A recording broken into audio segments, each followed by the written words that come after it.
안녕하십니까. 신의균의 국방TV 시큐리티 뉴스입니다. 오늘도 역시 아주 중요한 국제정치 그리고 대한민국 안보 관련한 주요 뉴스 간추려서 브리핑 해드리겠는데요. 지금 여권 그러니까 민주당계의 가장 유력한 대선 후보죠. 지지도 가장 높으니까 여론조사상에 이재명 경기도지사, 그 이재명의 지지하는 그룹의 핵심 인사가 김정은에 대해서 정말 말도 하기 싫은 그런 망발을 쏟아냈습니다. 정말 김정은의 용비어천가를 부르는 이자들이 있는데 이재명은 해명해야 됩니다. 이 사람이 만약에 이재명이 당선되면 지금 문정인 같은 그런 역할을 할 사람이에요. 자, 어떤 일인지 제가 알려드리겠고요. 그리고 이 정부가 미국의 압박에 굴복해서 지금 중국 포위하는 군사훈련에 어쩔 수 없이 참가했는데 그 소식도 알려드리겠습니다. 첫 번째입니다. 무려 1071명의 서류를 위조해 조선족의 불법 입국과 국내 정착을 도운 브로커가 실형을 선고받아 충격을 주고 있는 가운데 중국에서 이른바 조선족 대이동이 벌어졌으며 연변 조선족 자치주가 자치주 지위를 상실할 수준까지 인구 대이동이 이루어지고 있다는 충격적인 통계가 확인되었습니다. 문재인 정권이 국조법 개정을 통해 조선족의 국내 정착을 장려하는 것에 대한 국민적인 반발이 커져지고 있는 가운데 중국 유일의 조선족 자치주인 지린성, 연변의 조선족 인구 비율이 급감하고 있으며 이들 가운데 대부분은 한국으로 이주한 것으로 확인되었습니다. 중국 연변 조선족 자치주의 공식 위책 계정이 최근 발표한 제7차 인구 센서스 결과에 따르면 자치주 내 조선족 인구는 전체의 30.77%인 59만 7천여 명으로 10년 전에 비해 18.74%나 급감한 것으로 확인되었습니다. 이는 2010년 실시된 제6차 인구 센서스 당시 73만 4천여 명에서 13만 7천여 명이 감소한 숫자인데요. 이는 1990년대까지 70%대를 유지했던 것과 비교하면 지난 20여 년 사이 조선족 인구가 절반 이하로 줄어들었다는 것을 의미하며 소수민족 자치 관할권 인정의 최소 조건인 30% 제한선이 붕괴될 위기에 처했다는 것을 의미합니다. 이와 반대로 한국 내의 조선족 숫자는 같은 기간 폭증했는데요. 2000년 30만 명에 불과했던 국내 조선족 숫자는 2010년 38만 명으로 증가했고 지난해는 무려 80만 명을 돌파했습니다. 조선족의 대규모 국내 이주는 참여정부 시절부터 시작된 대대적인 조선족 포용 정책 때문인데요. 당시 노무현 정권은 조선족 불법 체류자의 강제 추방을 중단시키고 외국인 지문 날인 제도를 폐지해서 불법 입국을 더욱 부추겼으며 외국인 영주권자들에게 지방선거 선거권을 부여하면서 국내 조선족의 편의와 위상이 크게 높아졌기 때문인데요. 이렇게 이주한 조선족들은 여전히 중국을 조국으로 생각하며 국내에서 급속도로 인구수를 늘려나가고 있어 대한민국의 조선족 자치주화에 대한 대책 마련이 시급하다는 지적이 쏟아지고 있습니다. 조선족, 우리 사회에서 기여하고 있는 부분 인정합니다. 이분들이 없으면 식당 또는 영세 그 공장들 어떻게 운영할까라는 생각이 들 정도로 많은 일들을 하고 있는 건 사실이에요. 그러나 그런 많은 일들을 공짜로 하는 건 아니죠. 다 기업에서 또는 자영업자들이 부담을 하는 겁니다. 그런데 그 부담을 우리 국내 이 한국인들과 똑같은 그런 부담을 해주는 것, 이것이 과연 필요하냐라는 생각이 들고, 특히나 그 외국에서 들어오는 분들 중에서 조선족에 대해서는 굉장히 큰 혜택을 줍니다.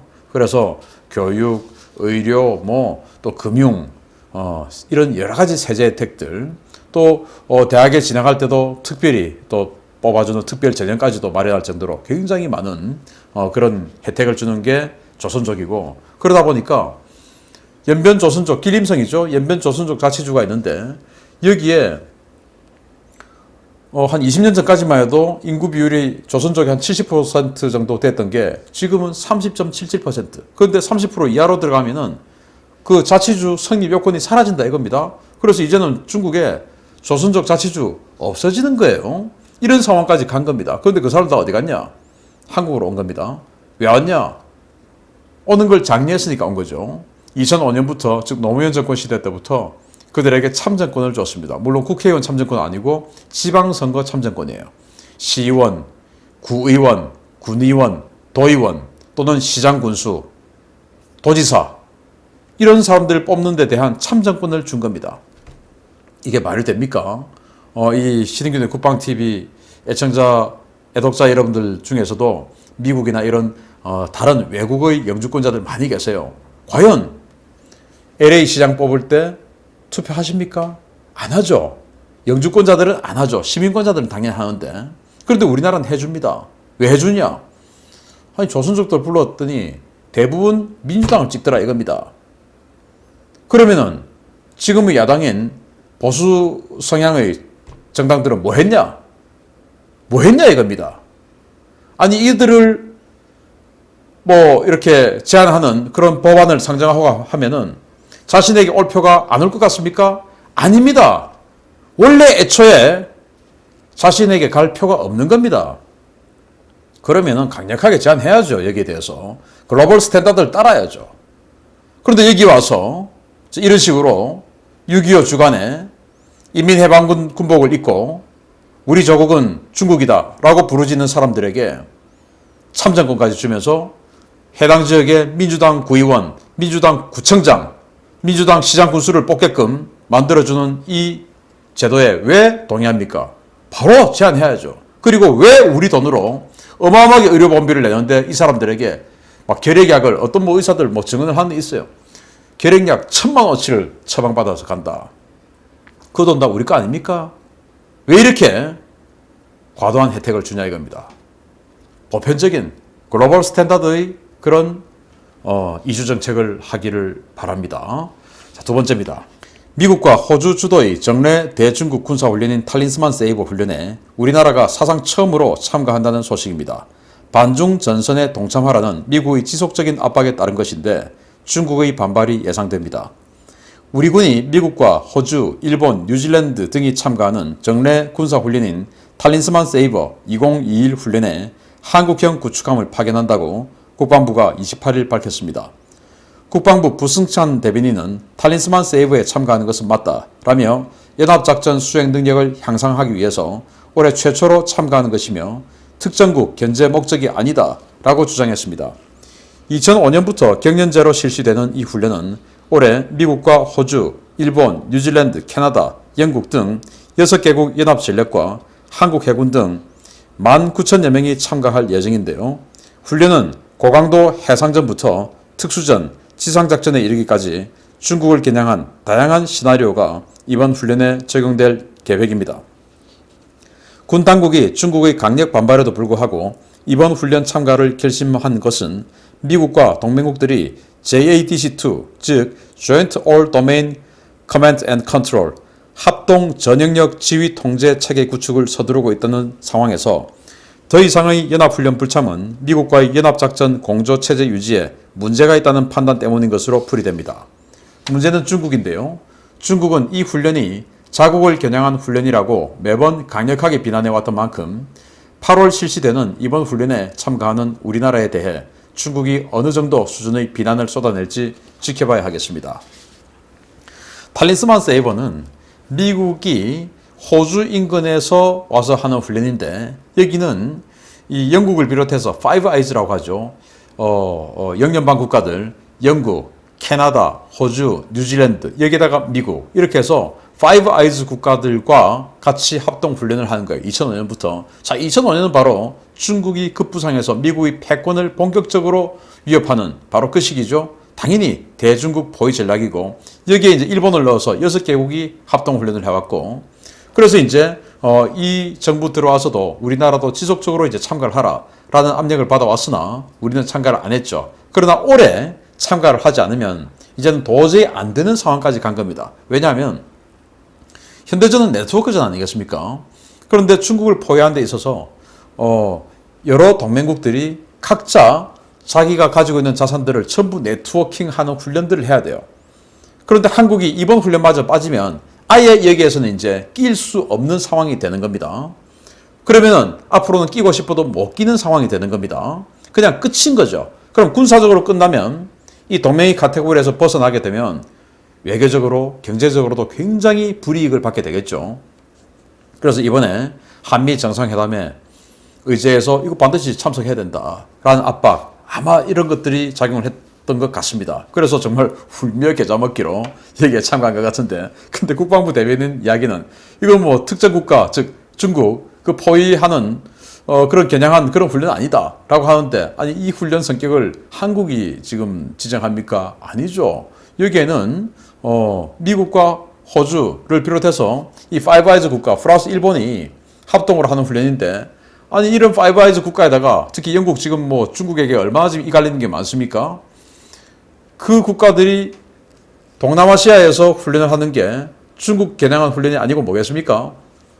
여기에는 해상전, 함대 결전 이런 거에서부터 상륙작전, 그래서 내륙 진공작전 다 들어있어요. 아주 세게 하는 훈련인데, 여기에 드디어 우리나라도 그냥 속고들에 끼듯이 끌려가가지고 안 할 수 없는 상황에 대해서 하는데, 부디 완전히 그냥 제대로 도장 찍고 오기를 기대하고, 여기에 대해서 중국이 과연 이 문재인 정부에게 아니 자기의 하인 제후국으로 생각하고 있는 이 문재인 정권이 아니 저기에 지금 자기를 공격하는 훈련에 지금 병력을 파병했어. 물론 뭐 군함 하나 보냈지만, 그렇지만 이게 이제 스타트죠.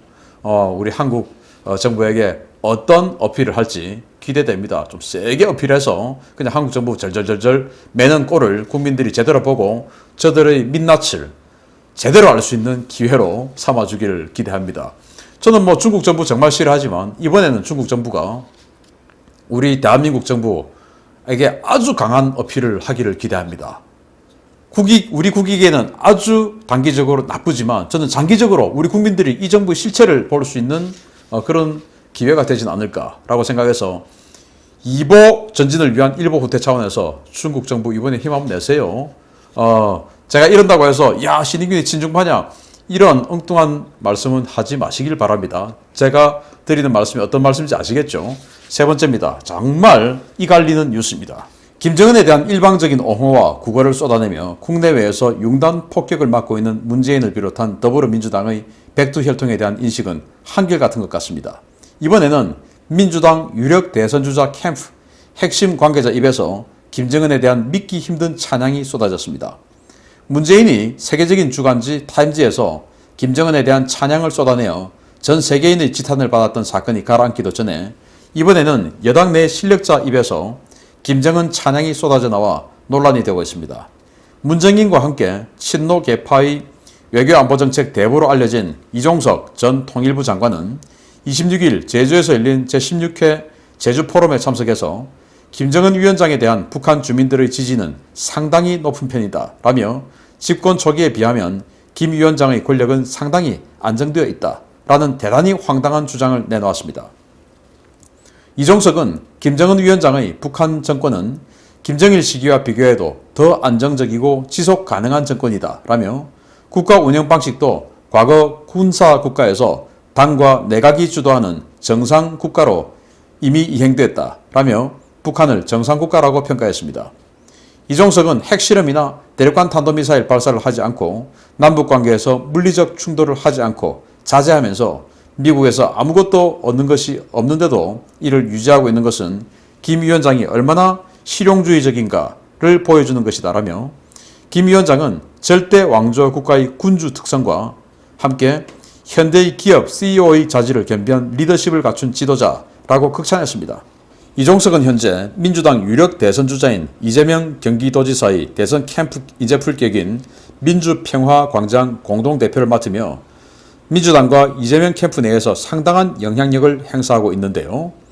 당장 자신에게 어떤 이익이 주어지지 않을 것임이 분명함에도 불구하고 북한을 탈출한 주민들은 물론 국제사회 모두가 잔혹한 독재자, 인권 범죄자라고 비난하는 김정은에 대해 이렇게 찬양하는 것을 보면 도대체 이 자들이 얼마나 백두혈통에 대한 충성도가 높은지, 그런 자들로 이루어진 당의 정체성이 도대체 무엇인지 알만하다는 평가입니다. 이종석, 노무현 정권 시절에 통일부 장관을 했고 또 이 NSC 사무차장을 했었죠. 이 노무현 정권 때 동북아 균형제론이라는 황당한 정책을 내놔가지고 전 세계인의 비난과 비아냥을 겪었던 게 바로 노무현 정권 때인데, 그거 설계했던 핵심 인물입니다. 이번 정권에서는 운전자론, 그거 문정인이고, 여기는 동북아 균형자론. 황당한 정책들이죠. 운전자 아무도 타지 않는 운전자. 그래서 지금 뭐 다 비웃고 있죠. 동북아 균형자 아무도 균형 맞출 수 없는 무게감 전혀 없는 균형자. 이 균형자는 무게감이 확 있어가지고 땡기고 누르고 할 수 있어야 되는데 즉 제일 센 사람이 센 자가 균형자를 하는 건데 제일 약한데 균형자. 이래가지고 뭐 전 세계의 비난을 받고 비아냥을 들었던 바로 그 자입니다. NSC 사무차장을 할 때 이자가 모 전방에 화력 시범장을 갔습니다. 1군단 아니면 5군단인데 어쨌든 가가지고 당시 이제 MLRS라고 하는 다련장 로켓 처음 들여와가지고 아주 뭐 전력화하던 그 시기였어요. 그래서 MLRS의 사격 시험을 본 겁니다.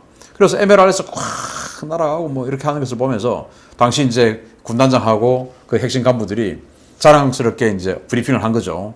청와대 NSC 사무차장 왔으니까 이게 뭐 위력의 연수 축구장 뭐 세계를 초토화시키고 어쩌고저쩌고 막 이렇게 한 겁니다. 이종석이 당시에 정말 놀라운 이야기를 했습니다. 아니 이렇게 무서운 무기를 우리 동족을 향해서 쓴다고요? 이렇게 이야기를 한 겁니다. 그걸 그 이후에 그 자리에 있었던 모 군인이 저한테 이야기를 해주면서 정말 황당했다라고 이야기를 하던데 황당하지 않습니까? 이렇게 무서운 무기를 우리 동족에게 쓴다고요? 라고 하는 자가 청와대 NSC 국가안전보장회의 사무차장을 했으니 정말 기가 찰 노릇입니다. 그런데 통일부 장관하고 그리고 지금은 이재명 경기도지사의 외교안보 거의 뭐 수장격을 맡고 있다라고 지금 알려져 있는데 이 자가 아니 아까 제가 원고 읽어드린 거 여러분 믿어지십니까? 김정은을 절대 왕조 국가의 군주의 특성과 현대의 기업의 CEO의 특성을 잘 갖춘 아주 리더십 있는 지도자. 이게 말이 됩니까? 이 정도로 완전 김정은에 대해서 용비어천가를 불렀습니다. 놀라운데요. 자, 그러면은 문재인이 타임지하고 인터뷰를 하고 그 인터뷰 기사를 타임지가 적으면서 서두에 그랬습니다. 모든 지도자들은 자신의 뿌리, 즉 정치적 유산 이런 것들을 결국은 찾아가게 돼 있다. 라고 하면서 문재인의 뿌리는 뭐냐? 즉 북한에서 넘어왔다. 그리고 포로수용소에서 자랐다. 라는 걸 쭉 이야기를 하고 그러다 보니까 그가 인권 변호사하고 어쩌고저쩌고 해서 지금 이러고 있는 거다. 라고 타임지는 평가했죠. 즉 문재인이 저러고 있는 거는 친북 활동하고 막 그렇게 막 북한 좋아 죽겠는 거는 자기가 뿌리가 그러니 피가 그러니 어쩔 수 없는 거다. 라고 타임지는 완곡하게 표현을 했습니다. 그러면 이 사람은 뭡니까? 이 사람은 지금 뭐 대통령 될 나이도 아닌 것 같은데 이 사람이 그러지 않음에도 불구하고 이렇게 용비어천가를 부르는 것은 그냥 원래 이 자들은 DNA가 그렇다는 거다. 그래서 다르게 표현하면 그냥 공산주의다. 사회주의자 아니냐라고 이야기할 수 있는 그런 의혹을 받을 만한 그런 충분한 사안이 됩니다. 그래서 이 자들의 정체. 자, 그러면은 이런 자가 외교안보 분야의 최고 핵심 인사로서 이재명을 이제 가르치고 또는 이재명에 대한 조언을 하게 될 텐데 이재명 대답하세요. 같은 생각입니까?